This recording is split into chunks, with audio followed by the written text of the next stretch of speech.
Hi guys! Welcome back sa YouTube channel ko. So for today, meron tayong board problem coming from the Engineering Sciences and Knowledge subjects, REE, September 2019. And this came from physics. Although pwede rin natin sabihin na parang basic pero under din naman to ng physics sa ESAS. So ang problem natin is an electric motor takes 5 ampere from a 220 volt line. Determine the energy in kilowatt hour consumed in 2 hours. So the first thing that we have to do or we have to remember with regards to this is ano po ba yung energy? Paano natin kinocompute yung energy? So alam natin na yung energy natin, okay guys, tandaan po natin the energy is equal to power multiplied by the time. Okay? So ang energy is in terms of joule usually guys. Okay? Kaya lang, kailangan naman natin dito is naka in terms of kilowatt hour yan guys, right? So, paano natin i-convert yan, Sir IJ? So, how do we compute po ba for the power? So, yung power kasi natin, given tayo ng current and ng voltage. So, the power consumed is equal to current multiplied by the voltage, or that is V times I times V.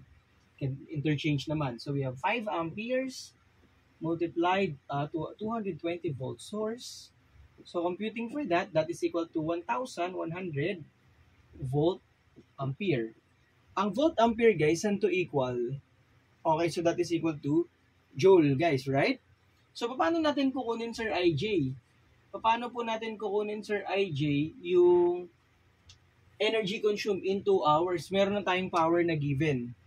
So, paano natin yan kukunin, guys? Okay. So, para makuha natin yung power in terms of kilowatt hour, dapat ang conversion natin dito is kilovolt ampere. So, di ba para maging kilovolt ampere to, so divide lang natin by 1,000. So, 1,100 divided by 1,000, so that is equal to 1.1 kVA.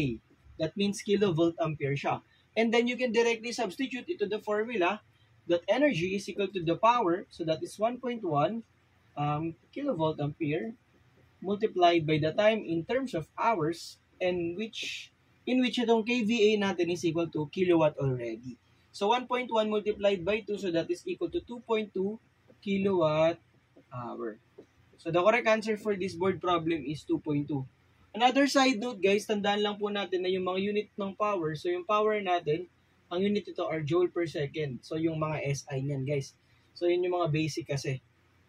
So, kapag naalala nyo na joule per second, joule per second. So, ibig sabihin, para makompute ko yung power ko, joule per second, so parang energy divided by time, and then manipulating the variables, I can compute for energy as the product of the power consumed and how long it takes or what is the value of time. So, ganun lang siya guys.